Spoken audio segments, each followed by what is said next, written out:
পয়গম্বর মুসা আলাইহিস সালাতু ওয়াস সালাম আল্লাহর সাথে তুর পাহাড়ে দেখা করার জন্য যাচ্ছেন। হঠাৎ করে রাস্তার ভিতরে এক ব্যক্তির সাথে দেখা। ওই ব্যক্তি ডাক দিয়া বলেন, ও মুসা, কোথায় যাও? মুসা আলাইহিস সালাতু ওয়াস সালাম বলতেছেন, আমি আল্লাহর সাথে দেখা করার জন্য তুর পাহাড়ে যাই। ওই ব্যক্তি বলতেছেন, আল্লাহকে তুমি জিজ্ঞাসা করবা, আল্লাহ আমাকে এত ধন সম্পদ কেন দিছেন? এই ধন সম্পদ গণনা করে হিসাব করে আমি রাখতে কষ্ট হয়ে যায়। আল্লাহকে একটু জিজ্ঞাসা করবা, আল্লাহ কোন কাজটা আমি করলে আল্লাহ আমার ধন সম্পদগুলো কমায়া দিবে। পয়গম্বর মুসা আলাইহিস সালাতু ওয়াস সালাম এই ব্যক্তির সাথে দেখা কইরা কিছু দূর সামনে যাওয়ার পর আরেক ব্যক্তির সাথে দেখা, যার ধন সম্পদ নাই, গরিব মানুষ, পরনে একটা পুরান জামা কাপড় পরা, পুরান একটা পোশাক পরা পরনে। ওই ব্যক্তি ডাক দিয়া বলেন, ও মুসা, তুমি কোথায় যাও? পয়গম্বর মুসা আলাইহিস সালাতু ওয়াস সালাম বলতেছেন, আল্লাহর সাথে দেখা করার জন্য যাচ্ছি। বলেন যে আল্লাহ তাআলা আমাকে কেন এত ধন সম্পদ কম দিছেন? আমল করতে মজা পাই না, সব সময় এক বেলা খাইলে আরেক বেলা খাওয়ার জন্য চেষ্টা করি, আমল করতে মজা পাই না। কি কাম করলে, কি আমল করলে আল্লাহ পাক আমার ধন সম্পদটা বাড়ায় দিবেন? আল্লাহকে জিজ্ঞাসা করবা। পয়গম্বর মুসা আলাইহিস সালাতু ওয়াস সালাম বললেন, হ্যাঁ ঠিক আছে। কিছু দূর যাওয়ার পর আরেক ব্যক্তির সাথে দেখা, যার হাত নাই পা নাই, শুধু জবানটা আছে। ওই ব্যক্তি ডাক দিয়া বলেন, এ মুসা, তুমি আল্লাহর সাথে দেখা করার জন্য যাও। আল্লাহর সাথে দেখা করে আসার সময় জিজ্ঞাসা করবা, আল্লাহ আমার হাত দেয় নাই, পা দেয় নাই, এই অবস্থা আল্লাহ আমাকে কি জন্য সৃষ্টি করছেন? মুসা আলাইহিস সালাতু ওয়াস সালাম বললেন, ঠিক আছে। মুসা আলাইহিস সালাতু ওয়াস সালাম তুর পাহাড়ে আল্লাহর সাথে কথা বলে আসার সময় বলতেছেন, আল্লাহ,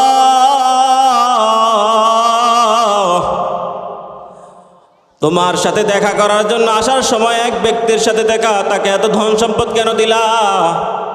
সে ব্যক্তিটা ধন সম্পদ কমাইতে চায়। ওই ধন সম্পদগুলো কিভাবে কমাইবে, এই ধরনের একটা আমলের কথা বলে দাও। আল্লাহ তাআলা বললেন, ও মুসা, ওই ব্যক্তিকে বইলা দিবা, ওই ব্যক্তিকে যত ধন সম্পদ দিছি সে যেন শুকরিয়া আদায় কমায় দিলে আমি ওই ধন সম্পদগুলো কমায় নিব। মুসা আলাইহিস সালাতু ওয়াস সালাম বললেন, আল্লাহ, এমন একটা ব্যক্তির সাথে দেখা, যার হাত নাই পা নাই, ওই ব্যক্তিকে আল্লাহ কেন সৃষ্টি করছেন? আল্লাহ তাআলা বলতেছেন, ও মুসা, ওই ব্যক্তিকে আমি সৃষ্টি করছি জাহান্নামের একটা ছিদ্র আছে, ওই ছিদ্রটা বন্ধ করার জন্য। মুসা আলাইহিস সালাতু ওয়াস সালাম বলতেছেন, আল্লাহ, এমন একটা ব্যক্তি আছে যেই ব্যক্তির হাত পাও সব কিছু আছে, কিন্তু ধন সম্পদ কমায় দিছ। বলতেছেন যে সেই ওই ব্যক্তি যে অবস্থায় আছে, সুখে আছে, দুঃখে আছে, সর্ব অবস্থা আমি আল্লাহর যদি শুকরিয়া আদায় করে, আমি আল্লাহ ওই ব্যক্তির উপর খুশি হইয়া আমি ধন সম্পদ বাড়ায় দিব। মুসা আলাইহিস সালাতু ওয়াস সালাম তুর পাহাড় থেকে রওনা দেয়। রওনা দিয়া ওই প্রথম ব্যক্তি, ধনী ব্যক্তির সাথে দেখা। পয়গম্বর মুসা আলাইহিস সালাতু ওয়াস সালামকে বলতেছেন, ও মুসা, তোমাকে বললাম আল্লাহকে জিজ্ঞাসা করতে, জিজ্ঞাসা করছো কিনা? পয়গম্বর মুসা আলাইহিস সালাতু ওয়াস সালাম বলছেন, হ্যাঁ জিজ্ঞাসা করছি। বলেন, কি জিজ্ঞাসা করছ?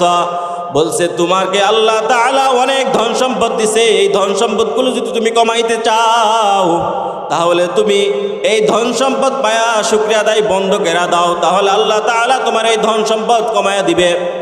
কিছু দূর আসার সময় ওই ব্যক্তি, গরিব ব্যক্তি দেখা, মুসা আলাইহিস সালাতু ওয়াস সালামকে বলতেছেন, ও মুসা, জিজ্ঞাসা করছো আল্লাহকে?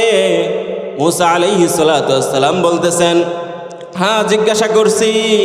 বলতেছেন, তুমি যদি ধন সম্পদ যে অবস্থায় আছে, সুখে আছো, দুঃখে আছো, সর্ব অবস্থা আল্লাহ তাআলার গোলামি করবা, শুকরিয়া আদায় করবা, আল্লাহ তাআলা তোমার এই শুকরিয়া আদায় দেখা ধন সম্পদ বাড়ায় দিবে। ওই ব্যক্তি বল, মুসা আলাইহিস সালাতু ওয়াস সালামকে বলেন যে আল্লাহ দিছে কি, আর শুকরিয়া আদায় করবো কি? এইটা করার সাথে সাথে আল্লাহ এত রাগ হয়ে গেছে ওই ব্যক্তির পে, যে একটা বাতাস আইসা যা আসছিল, পুরান ঘর, পুরান এই পোশাক, একটা ভাঙ্গাচোরা ঘর, সব কিছু নিয়ে গেছে। কিছু দূর যাওয়ার পর ওই যে হাত নাই পা নাই ওই ব্যক্তির সাথে দেখা। বলতেছেন, মুসা, জিজ্ঞাসা করছো নি আমার আল্লাহ সৃষ্টি করছে কি লেগা? বলতেছে, হ্যাঁ, তোমাকে জাহান্নামের একটা ছিদ্র আছে, ওই ছিদ্রটা বন্ধ করার জন্য সৃষ্টি করছে।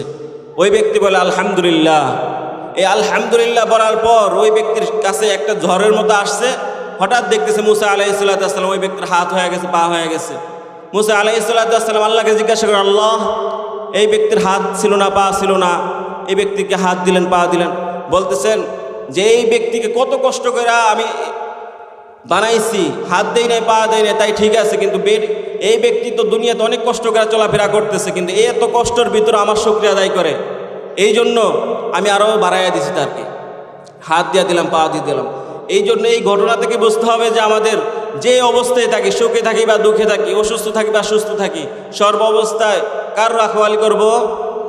কার রাখওয়ালি? জোরে বলেন না, আল্লাহকে রাজি খুশি করে বলেন না একবার আল্লাহ। এই জন্য সর্ব অবস্থা আল্লাহকে ডাকবো। কাকে ডাকবো? পয়গম্বর মূসা আলাইহিস সালাতু ওয়াস সালাম। এই ঘটনা থেকে আমাদের বোঝা আসে আল্লাহ পাক রব্বুল আলামিন আমাদেরকে যে অবস্থায় রাখবেন, সর্ব অবস্থা আল্লাহ তাআলার গোলামি করতে হবে। সুখে থাকি বা দুঃখে থাকি, অসুস্থ থাকি বা সুস্থ থাকি, মুয়াজ্জিন যেই সময় ডাকবে, আমি যে অবস্থায় থাকি মসজিদ করে আল্লাহ তাআলার কুদরতি পায়ে সেজদা যাওয়ার জন্য চলে আসতে হবে রে বাবা। অল্প আমলে অনেক সময় নাজাতের জড়ি হয়ে যায়। পয়গম্বর আরবি সাল্লাল্লাহু আলাইহি ওয়াসাল্লাম মসজিদে নববীর ভিতরে সাহাবা একরামকে নিয়ে মজলিসের মধ্যে জলিল কদর সাহাবেরা বসা, রাসূল সাল্লাল্লাহু আলাইহি ওয়াসাল্লাম ওই সাহাবাদেরকে নসিহত করতেছেন। হঠাৎ করে গ্রামে এক সাহাবা আয়েশা বলতেছেন, ইয়া রাসূলুল্লাহ, ইয়া রাসূলুল্লাহ, সফরে যাচ্ছিলাম, আপনার কথা স্মরণে পড়ে গেল, এই জন্য আপনার দরবারে চলে আসছি।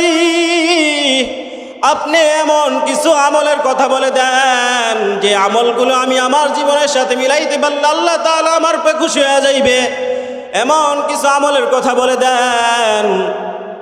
রাসূল সাল্লাল্লাহু আলাইহি ওয়াসাল্লাম মজলিসের মধ্যে বলতেছেন, আমার গ্রাম্য সাহাবা এদিকে আসো, আমার কাছে আসো।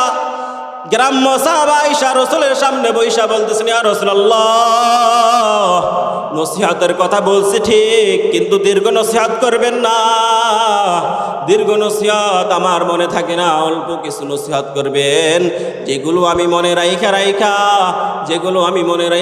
আমলে আনতে পারবো। রাসূল সাল্লাল্লাহু আলাইহি ওয়াসাল্লাম বুঝতে পারলেন কোনো লম্বা আলোচনার লোক নয়। রাসূল সাল্লাল্লাহু আলাইহি ওয়াসাল্লাম তাকে অল্প কয়েকটা আমলের কথা বলে দিয়েছেন যে, 1 নাম্বার তুমি তাকবীরুল্লাহর সাথে 5 ওয়াক্ত নামাজ পড়বা, তোমার ধন সম্পদ আল্লাহ তাআলা দিলে ধন সম্পদের যাকাত দিবা। 3 নাম্বারে গুনাহ যেই জায়গায় দেখবা, ছোট থেকে ছোট গুনাহ সেই জায়গা থেকে চলে আসবা। নেক আমল যেখানেই দেখবা সেখানেই ছুটে চলে যাইবা। আল্লাহ তাআলা তুমি যদি এই কয়েকটা আমল যদি তোমার জীবনের সাথে মিলাইতে পারো, আল্লাহ তাআলা তোমার উপর রাজি খুশি হয়ে তোমাকে জান্নাতের সার্টিফিকেটও দিয়া দিতে পারে। রাসূল সাল্লাল্লাহু আলাইহি ওয়াসাল্লাম এই কয়েকটা আমলের কথা বাতলে দেওয়ার পর ওই গ্রাম্য সাহাবী সফরে চলে গেলেন। যাওয়ার পর কিছুদিন পর আবার রাসূল সাল্লাল্লাহু আলাইহি ওয়াসাল্লামের দরবারে নবী করিম সাল্লাল্লাহু আলাইহি ওয়াসাল্লামের সাথে দেখা করার জন্য আসছেন। রাসূল সাল্লাল্লাহু আলাইহি ওয়াসাল্লাম মজলিসে বলতেছেন, ও আমার সাহাবারা, তোমরা কি জান্নাতি মানুষ দেখতে চাও? সাহাবা একরাম বলতেছেন, হ্যাঁ ইয়া রাসূলুল্লাহ, দুনিয়াতে থাইকা যদি জান্নাতি মানুষ দেখতে পাই, কেনই বা দেখব না? রাসূল সাল্লাল্লাহু আলাইহি ওয়াসাল্লাম বলতেছেন, ওই গ্রাম্য সাহাবাটা জান্নাতি সাহাবা হয়ে গেছে গা। অন্য আবু বকর, উসমান, আলী এরকম বড় বড় সাহাবারা বলতেছেন, ইয়া রাসূলুল্লাহ, আমরা সর্ব অবস্থায় আপনার দরবারে থাকি, আপনার কাছে থাকি, আমরা জান্নাতের সার্টিফিকেট এখনো পাই নাই। এই গ্রাম্য সাহাবা দূরে থাকে, কখনো কখনো আপনার সাথে দেখা করার জন্য আসে, তারপরও জান্নাতি সাহাবা কেমনে হয়ে গেল গা? রাসূল সাল্লাল্লাহু আলাইহি ওয়াসাল্লাম বললেন, ওরে অল্প কয়টা আমলের কথা বইলা দিছি, ওই যে অল্প জানে, এই জানা অনুযায়ী আমল করছে দেখা আল্লাহ পাক রব্বুল আলামিন তার উপর রাজি খুশি হইয়া আল্লাহ তাআলা তাকে জান্নাতের সার্টিফিকেট দিয়ে দিছে। এই জন্য কখনো কখনো অল্প কয়েকটা আমলও নাজাতের জন্য জড়িয়ে হয়ে যায়। এই জন্য বেশি কথা বলার টাইম নাই, প্রধান মেহমান চলে আসছেন, আমি দোয়া নেওয়ার জন্য এখানে বসছি রে বাবা। পয়গম্বর আরবি সাল্লাল্লাহু আলাইহি ওয়াসাল্লাম বলতেছেন, ওই মজলিসের মধ্যে ও সাহাবারা আমার, দুনিয়ার মধ্যে আমার কাছে তিনটা জিনিস বেশি ভালো লাগে। হুব্বিবা ইলাইকুম মিন দুনিয়াকুম সালাস। ও সাহাবারা, দুনিয়ার মধ্যে আমার কাছে তিনটা জিনিস বেশি ভালো লাগে। এক নম্বরে আমার কাছে সুগন্ধি বেশি ভালো লাগে। এই জন্যই তো রাসূল সাল্লাল্লাহু আলাইহি ওয়াসাল্লাম বললেন যে সুগন্ধি যে ব্যক্তি বেশি বেশি ব্যবহার করে, সুগন্ধি যে ব্যক্তি বেশি বেশি ব্যবহার করে তার আকল বাড়ায় দেয়, তার মেধাশক্তি বাড়ায় দেয়। আর গন্ধযুক্ত জিনিসগুলো যারা ব্যবহার করে তার আকল কমায়া দেয়। রাসূল সাল্লাল্লাহু আলাইহি ওয়াসাল্লাম দুনিয়ার মধ্যে তিনটা জিনিস বেশি ভালোবাসতেন। এর মধ্যে এক নাম্বার হলো সুগন্ধি। দুই নাম্বার রাসূল সাল্লাল্লাহু আলাইহি ওয়াসাল্লামের মুহাব্বতের জিনিস, ভালোবাসার জিনিস দুনিয়ার ভিতরে ছিল নামাজ। রাসূল সাল্লাল্লাহু আলাইহি ওয়াসাল্লাম বলতেছিল, আমার সাহাবারা দুনিয়ার ভিতরে নামাজকে আমি বেশি ভালোবাসি। এই জন্যই তো রাসূল সাল্লাল্লাহু আলাইহি ওয়াসাল্লাম রাতভর নামাজে দাঁড়ায় থাকতেন। কখনো কখনো দাঁড়ায় থাকার কারণে রাসূল সাল্লাল্লাহু আলাইহি ওয়াসাল্লামের পা মোবারক ফুইলা যাইতেন।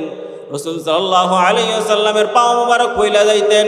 আজকে আমার আর আপনার নামাজের অবস্থা 5 মিনিটের ভিতরে 10 রাকাত নামাজ শেষ করে পালাই। কিন্তু আমাদের আকাবের আসলাফদের নামাজ কেমন ছিল? তাকবীরুল্লাহ সাইরা দিলে তাদের মনের ব্যথা কেমন ছিল? এক ব্যক্তি 36 বছর পর্যন্ত তাকবীরুল্লাহ সারে না। হঠাৎ করে একদিন আসরের নামাজের সময় মসজিদের সামনে আইসা দেখতেছেন নামাজ শেষ, মুসল্লিরা চলে যাইতেছে। বলতেছেন, মুসল্লি ভাইরা নামাজ কি শেষ হয়ে গেছে গা? বলতেছেন, হ্যাঁ বুজুর্গ নামাজ তো শেষ হয়ে গেছে।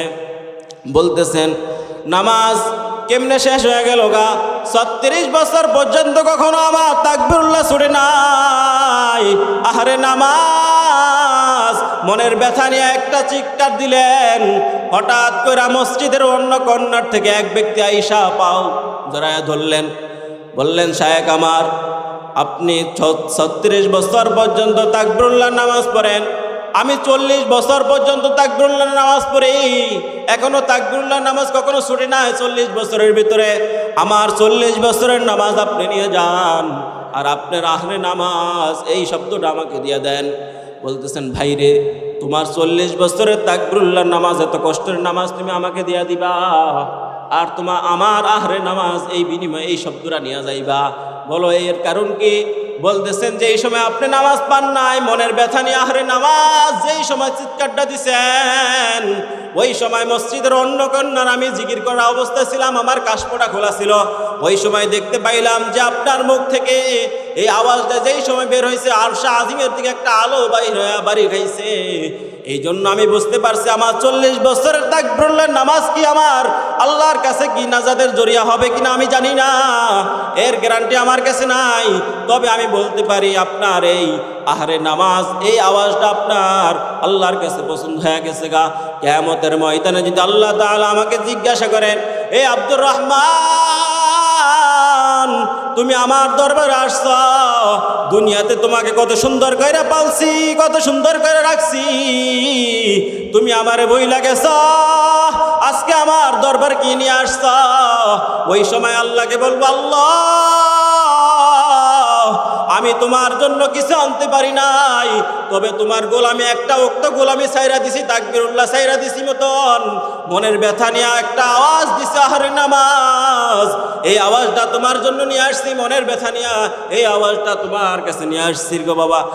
এই জন্য সর্ব অবস্থায় মনের ব্যথা নিয়া, মনের খুশু দিয়া, মনে যোগ দিয়া নামাজ পড়তে হবে রে বাবা।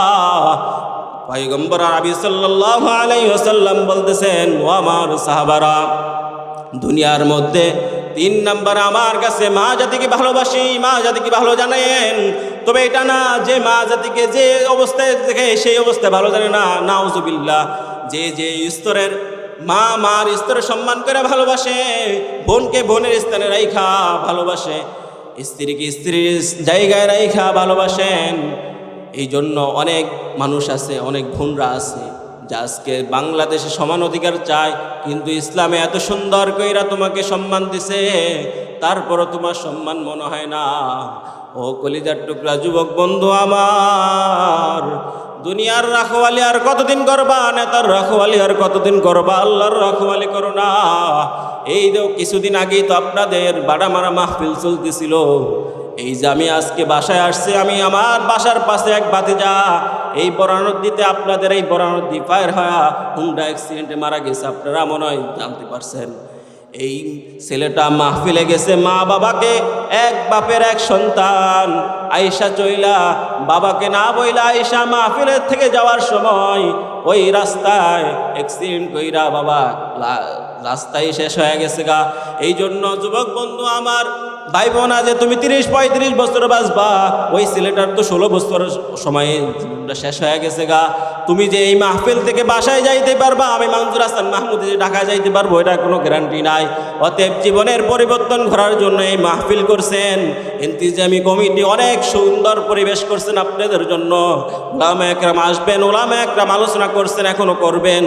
তাদের আমল, তাদের কথা থেকে আমলের নিজের জীবনের জন্য পরিবর্তন করান। এই জীবন নিয়ে কোনো বাহাদুরি করার কোনো কারণ নাই। পয়গম্বর আরবি সাল্লাল্লাহু আলাইহি ওয়াসাল্লাম যেই সময় ওই 3টা জিনিস বললেন, 3টা জিনিস বলার পর আবু বকর রাদিয়াল্লাহু তাআলা আনহু বলতেছেন, ইয়া রাসূলুল্লাহ, দুনিয়ার মধ্যে কিন্তু আমারও 3টা জিনিস বেশি ভালো লাগে। আপনি যদি আমাকে অনুমতি দেন তাহলে এই মজলিসের মধ্যে বলে দিব কোন 3টা জিনিস বেশি ভালো লাগে। মায়ার নবী বলতেছেন, ও আবার আবু বকর, তোমার কাছে কোন 3টা জিনিস বেশি ভালো লাগে? আবু বকর রাদিয়াল্লাহু তাআলা আনহু বলতেছেন, ইয়া রাসূলুল্লাহ, 1 নম্বরে দুনিয়ার মধ্যে আপনার চেহারার দিকে তাকায় বেশি ভালো লাগে। এই কথা বলে আবু বকর রাদিয়াল্লাহু তাআলা আনহু হযরে কাঁদতেছিলেন। আবু বকর রাদিয়াল্লাহু তাআলা আনহুকে বলতেছেন, রাসূল সাল্লাল্লাহু আলাইহি ওয়াসাল্লাম বলতেছেন, ও আবু বকর, তোমার কাছে নাকি দুনিয়ার মধ্যে 3টা জিনিস বেশি ভালো লাগে, এর ভিতরে নাকি 1 নাম্বার আমার চেহারার দিকে তাকাইতে ভালো লাগে। তাহলে এই ভালো লাগার জিনিসটা বইলা তুমি কেন কাঁদতেছ? আবু বকর রাদিয়াল্লাহু তাআলা আনহু হযরে কাঁদতেছেন, আর পানি পড়তেছে, চোখ থেকে পানি পড়তেছে। বলতেছেন, ইয়া রাসূলুল্লাহ, যেদিন আপনি দুনিয়াতে থাকবেন না, সেই দিন আমি আবু বকর কার দিকে তাকায় আমার চক্ষুগুলো শীতল করব, সেই ব্যথায় কাঁদতেছি। যেই দিন আপনি থাকবেন না, কার দিকে তাকাবো? রাসূল সাল্লাল্লাহু আলাইহি ওয়াসাল্লাম বললেন, ও আমার আবু বকর, এটা নিয়ে চিন্তা করার কোনো কারণ নাই। যেই দিন আমি এই দুনিয়াতে থাকবো না, তুমি ওই মসজিদ মাদ্রাসার দিকে চলে যাইবা, আহলে হক উলামা একরামের দিকে তাকাইবা। আহলে হক উলামা একরামের দিকে তাকাইলে আমার চেহারার দিকে তাকাইলে যেই মজাটা পাইতা, আহলে হক উলামা একরামের দিকে তাকাইলে সেই মজাটা পাইবা। আবু বকর রাদিয়াল্লাহু তাআলা আনহু বললেন, ইয়া রাসূলুল্লাহ, দুনিয়ার মধ্যে আমার কাছে 2 নম্বরে ভালো লাগে ইসলামের উন্নয়ন কাজে। তোমার কাছে, তোমার পিছনে আমার মাল ব্যয় করতে বেশি ভালো লাগে। এই জন্যই তো কিতাবে আসে, আবু বকর রাদিয়াল্লাহু তাআলা আনহু যেই সময় ইসলাম গ্রহণ করে নাই, ওই সময় এত পরিমাণ ধনী ছিল, ধনী থাকা এত ধনী ছিল যে নাকের ময়লা মুছতেন রেশমি কাপড় দ্বারা। আর ইসলাম গ্রহণ করার পর আল্লাহ রাস্তায় দান করতে করতে করতে করতে করতে এমন এক অবস্থা হয়ে গেছে। একদিনের ঘটনা, আবু বকর রাদিয়াল্লাহু তাআলা আনহু মসজিদে নববীতে রাসূলের সাথে দেখা করার জন্য আসবেন, কিন্তু পরিধান করার জন্য কোনো কাপড় নাই। সালার শর্ট পইরা বাড়ি থেকে মসজিদে নববীর দিকে রওনা দিলেন। হঠাৎ করে দেখা, কাফেরদের সাথে দেখা। কাফেররা বললেন, ও আবু বকর, আগে জানতাম তোমার রাসূল গরিব, এখন তো দেখি তুমিও গরিব, তোমার আল্লাহও গরিব, নাউজুবিল্লাহ। আবু বকর রাদিয়াল্লাহু তাআলা আনহু এই কথা শুনে কাঁদতে কাঁদতে মসজিদে নববীর ভিতরে চলে গেলেন। আবু বকর রাদিয়াল্লাহু তাআলা আনহুর এই অবস্থা দেখা আল্লাহ রাসূল সাল্লাল্লাহু আলাইহি ওয়াসাল্লাম কাঁদতেছেন, বলতেছেন, ও আবু বকর, তোমার এই অবস্থা কেন? আবু বকর রাদিয়াল্লাহু তাআলা আনহুকে জিজ্ঞাসা করতেছেন, তুমি কি কাঁদতেছো এই জন্য যে তোমার পরিধান করার কোনো কাপড় নাই, এই কষ্টে কাঁদতেছ? আবু বকর রাদিয়াল্লাহু তাআলা আনহু বলতেছেন, না, আমি মসজিদে নববীর ভিতরে আসার সময় এক ব্যক্তির সাথে দেখা। ওই ব্যক্তি আমাকে বললেন যে তুমিও গরিব, তোমার আল্লাহ গরিব, তোমার রাসূলও গরিব। এই আমাকে গরিব বলছে, এটা নিয়ে আমার কোনো কষ্ট নাই, কিন্তু আমার রাসূলকে গরিব বলছেন, এই জন্য আমি কাঁদতেছি। আমার আল্লাহকে গরিব বলছেন, এই জন্য আমি কাঁদতেছি। রাসূল সাল্লাল্লাহু আলাইহি ওয়াসাল্লাম আবু বকর থেকে যে এই সময় আওয়াজটা, এই কথাটা শুনছেন, রাসূলও কাঁদতেছেন। যে রাসূলের কথা হলো যে আমাকে গরিব বলছে, আবু বকরকে গরিব বলছে, তাতে কোনো সমস্যা নাই, কিন্তু আল্লাহকে গরিব বললো, এই ব্যথায় কাঁদতেছেন। এই কাদার ভিতরে আল্লাহ রাসূল সাল্লাল্লাহু আলাইহি ওয়াসাল্লাম হঠাৎ করে হেসে দিলেন। আবু বকর রাদিয়াল্লাহু তাআলা আনহু বলতেছেন, ইয়া রাসূলুল্লাহ, কেন হাসতেছেন একটু বলবেন নি? আবু বকর রাদিয়াল্লাহু তাআলা আনহুকে রাসূল সাল্লাল্লাহু আলাইহি ওয়াসাল্লাম বলতেছেন, হ্যাঁ বলবো, এই জন্য হাসতেছি, হঠাৎ করে জিবরাইল আলাইহিস সালাতু ওয়াস সালাম আমার কাছে আসছেন। জিবরাইল আলাইহিস সালাতু ওয়াস সালামের গায়ে ওই পোশাক দেখতে পাই, তোমার গায়ে যে এই ধরনের সালার শট পরা, এই সালার শট জিবরাইল আলাইহিস সালাতু ওয়াস সালামের গায়ে পরা। আমি জিবরাইলকে জিজ্ঞাসা করলাম, এই পোশাক কেন পরলা? বলতেছেন, তোমার আবু বকর ইসলামের কাজে, উন্নয়ন কাজে তোমার এই দান করতে করতে এই অবস্থা হয়ে যাওয়ার কারণে আজকে সালার শট পইরা তোমার সাথে দেখা করতে আসছে। এই আমলটা দেখে আল্লাহর কাছে খুশি হয়, আল্লাহ খুশি হয়ে আসমান এবং জমিনের ভিতরে যত ফেরেশতা আছে সকল ফেরেশতাকে বললেন, ও ফেরেশতারা, আবু বকর যতক্ষণ পর্যন্ত এই পোশাক খুলবে না, তোমরা কখনো এই পোশাক খুলতে পারবে না। এই পোশাক সর্ব অবস্থায় পরে থাকবা। আবু বকর যেই সময় এই পোশাক খুলবে, তোমরাও আসমান এবং জমিনের যত ফেরেশতা আছে সেই সময় খুলবা। আবু বকর রাদিয়াল্লাহু তাআলা আনহু এই কথাটা শুনে খুব খুশি হয়ে গেলেন। নবী করিম সাল্লাল্লাহু আলাইহি ওয়াসাল্লাম বলতেছেন, ও আবু বকর, আরো খুশি কথা শুনবানি? আবু বকর রাদিয়াল্লাহু তাআলা আনহু বলতেছেন, ইয়া রাসূলুল্লাহ, খুশির কথা কি? খুশির কথা বলেন না, খুশি লাগতেছে, ভালো লাগতেছে। বলতেছেন যে আল্লাহ তাআলা তোমার নাম ধইরা তোমাকে সালাম পাঠাইছেন জিবরাইলের মাধ্যমে। আবু বকর রাদিয়াল্লাহু তাআলা আনহু তো আরো খুশি হয়ে গেলেন। এই জন্য আমরাও যদি আবু বকর রাদিয়াল্লাহু তাআলা আনহুর মতো যদি দান করতে পারি, এই মসজিদ মাদ্রাসা দিনী কাজের ভিতরে যদি আমরা দান করতে পারি, আমার সাধ্য অনুযায়ী যদি আমি দান করতে পারি, তাহলে আল্লাহ পাক আমাকে ওই ধরনের সম্মান দিবেন। কিন্তু পার্থক্য হলো এই যে ওই সময় নবী ছিল, নবীর মাধ্যমে জানতে পারতাম, কিন্তু এখন নবী নাই, নবীর মাধ্যমে জানতে পারবো না।